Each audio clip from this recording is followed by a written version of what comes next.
saya Ardina Wiransa Harahap dari kelas PS3C yang kelompok ke-8, yaitu membahas tentang wasal tagih.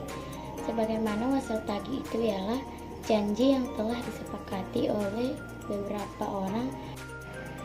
Yang pertama, pengertian wasal tagih. Wasal adalah janji yang tertulis yang tidak bersyarat dari satu pihak kepada pihak lain untuk membayar sejumlah uang tertentu pada tanggal tertentu di masa yang akan datang. Piutang wasal yaitu jumlah yang terhutang bagi pelanggan jika perusahaan telah menerbitkan surat hutang formal. Dan yang kedua, penentuan jatuh tempo wasal tagih. Tanggal jatuh tempo yaitu suatu wasal yang harus dibayar periode waktu, tanggal atau antara penerbitan tanggal jatuh tempo dapat dinyatakan dalam hari ataupun per bulan. Sebagaimana contoh, jangka waktu wasal 90 hari diterbitkan pada tanggal 16 Maret. Tanggal jatuh tempo wasal adalah sebagai berikut, sebagaimana contohnya ini. Dan yang ketiga, perhitungan bunga wasal tagih. Wasal ada yang berbunga dan ada juga yang tidak berbunga. Apabila sebuah perusahaan menerima wasal yang tidak berbunga, maka pada saat pembayaran ia akan menerima uang sejumlah yang telah dicantumkan. Dan untuk wasal yang berbunga, suku bunga wasal biasanya dinyatakan atas dasar tahunan. Sebagaimana rumus NN itu disebut juga dengan nilai nominal dikali dengan tingkat bunga dikali dengan jangka waktu wasal jumlah hari dalam. Assalamualaikum warahmatullahi wabarakatuh. Perkenalkan, nama saya Siti Maisaro, PS3C. Saya di sini akan menjelaskan tentang pengakuan wasal tagih.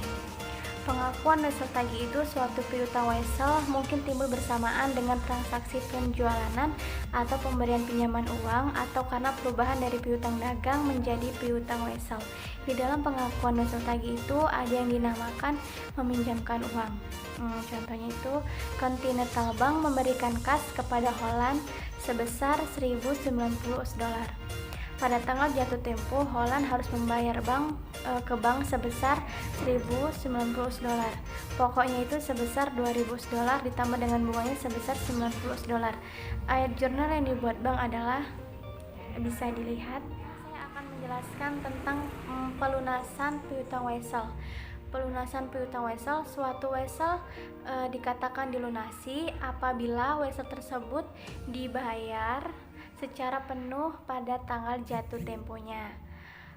Untuk wasal berbunga, jumlah yang dilunasi meliputi nilai nominal wasal ditambah dengan bunga selama jangka waktu wasal tertentu. Dan kalau piutang wasal tak tertagih, suatu wasal tidak dapat ditagih apabila wasal tersebut tidak dibayar dalam jumlah penuh pada tanggal jatuhnya. Wasal yang tak dapat ditagih itu tidak dapat dialihkan oleh karenanya karena diubah menjadi piutang dagang dengan cara yang pertama dilunasi atau piutang wasal tidak didiskontokan seperti ini, dan selanjutnya dengan cara dilunasi tetapi wasal pernah didiskontokan ke bank dengan cara dengan debitur membayar seperti ini, dan dengan cara debitur tidak dibayar seperti ini. Saya akan menjelaskan tentang penilaian piutang wasal. Piutang wasal yang jangka waktu pembayarannya atau jatuh tempo kurang dari 1 tahun akan dicatat dalam aktiva lancar. Dan piutang wasal yang berjangka waktu lebih dari 1 tahun dianggap sebagai piutang jangka panjang. Piutang wasal dinilai berdasarkan jumlah yang diharapkan dapat ditagih dan pada prinsipnya sama dengan piutang dagang. Terima kasih. Assalamualaikum warahmatullahi wabarakatuh. Baiklah, di sini saya akan melanjutkan pembahasan dari saudari Siti Maisaro. Materi selanjutnya yaitu pendiskontoan piutang wasal. Mendiskontokan wasal adalah meminjam uang ke bank dengan menggunakan wasal sebagai jaminan.